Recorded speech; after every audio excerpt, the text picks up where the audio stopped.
Hello, good morning everyone. Today is 24th December and we are ready with our must-read articles of the Hindu. So let's go through the quick scan of the newspaper. So we'll start with the front page, and there is nothing very important in the front page, only one article, which is also more important from prelims point of view. Kashmiri artisans give wings to the dodo. Now what is dodo? Dodo is an extinct bird which became extinct in 1681. So now the Kashmiri locals are making papier mash models and exporting it to Europe and Mauritius. And it is a important word for and their emblem of Mauritius. That's it. Let's go to the sixth page directly. And there's nothing important in second, third, fourth, and fifth page.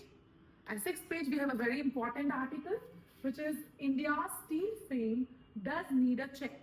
Now this belongs to GS paper 2, role of civil services in a democracy. It has talked about challenges that civil services is facing, which is political interference, lack of specialization, outdated personal practices, corruption, and inefficiency.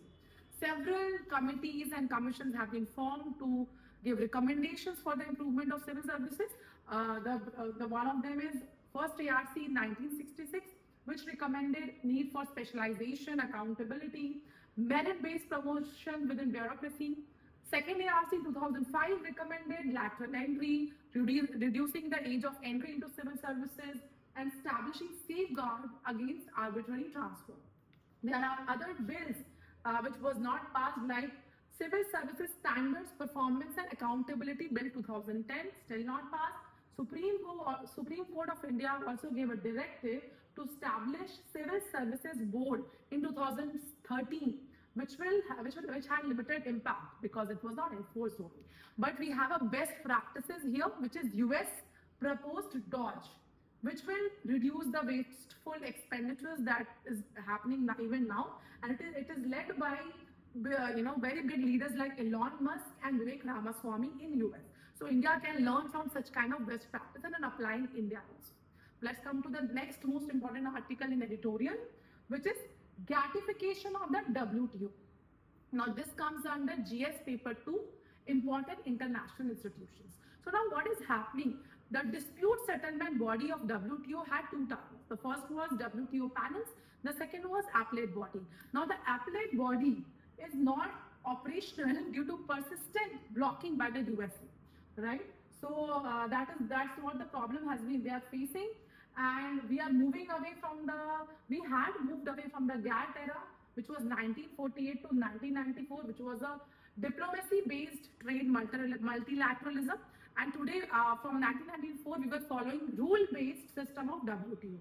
But now what US is trying to do, US itself gave allowed accession for China in 2001 to WTO, but now it wants to use protectionist measures against China and use tariff against China, and that is one of the reasons that we may, according to the editor, we may go back to the era of GATT diplomacy. Now coming back to the next article of editorial, cannery in the canopy, it belongs to GS3 Environment.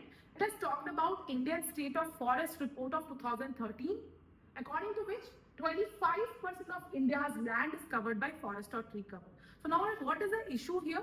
The conservationists and courts are concerned about the issue that community forests are not included in the definition of forest, but plantations and orchards are included. But that community forest includes very biodiverse regions of Western Ghats, Nilgiris, and Northeastern regions. So that is the issue being talked about in the article. You can read about it. So let's move to the next page. Yeah, very important page, text and context, and very important article about which a lot of question has been asked. India's reliance on China for critical minerals. Now this will come under GS paper 3, in mobilization of resources in Indian economy, and can also come between India and neighborhood relations of China in GS paper 2. Now critical minerals, the Ministry of Mines in 2023 identified 30 critical minerals, which is essential for our India's economic development and national security, right? And China's dominance is unparalleled. So you can read this data and use this data that China controls over 87% of rare earth processing, 58% of lithium refining, and 68% of silicon processing. And all of these are very important for technologies of semiconductors, battery and high-tech manufacturing. All are the fundamentals of computers, phones and AI, right? And India especially is weaker in 6 minerals where we are dependent for more than 40%. Remember these minerals, which are bismuth 85%, lithium 82%, silicon 76%, titanium 50%, tellurium 48%, graphite 42%, right? So India is trying to do a lot of, why India is not being able to grow here? Because our critical minerals are deep-seated, which requires high-risk investment, and private sector participation is really less for that.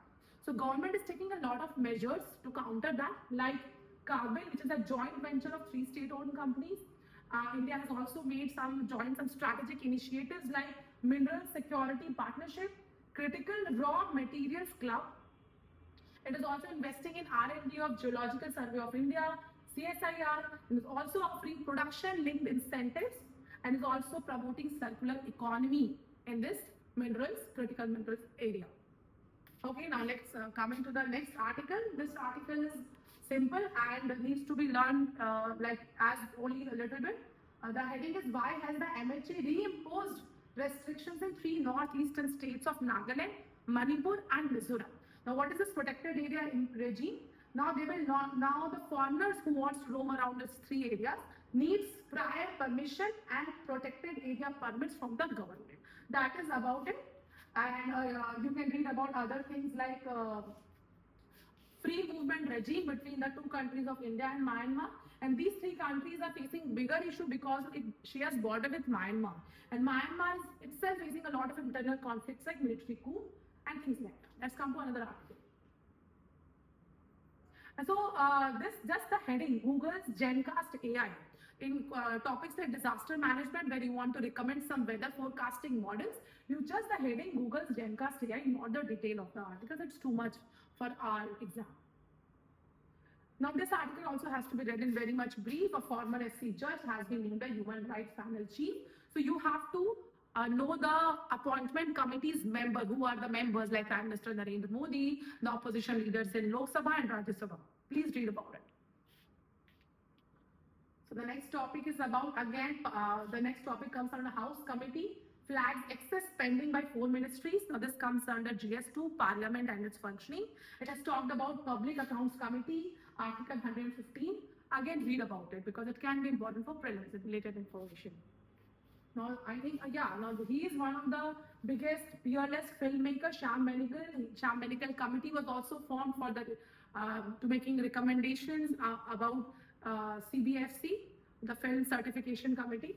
So you can read about his old movies because nowadays UPSC is asking a lot of movies and films and cricket. So you can just read about his old movies, which is very, very phenomenal. Now, I think the last news of the day is Sender scraps no detention policies for class 5 to 8, lays stress on remedial measures. It comes under GS paper 2, education. So this amendment to Right to Education Act 2009 was done in 2019, but rules have been notified now. So now from class 5 to 8, there will be detention. Okay, and I'll just mention here one more article, which is MFN not to hit India-EFTA impact.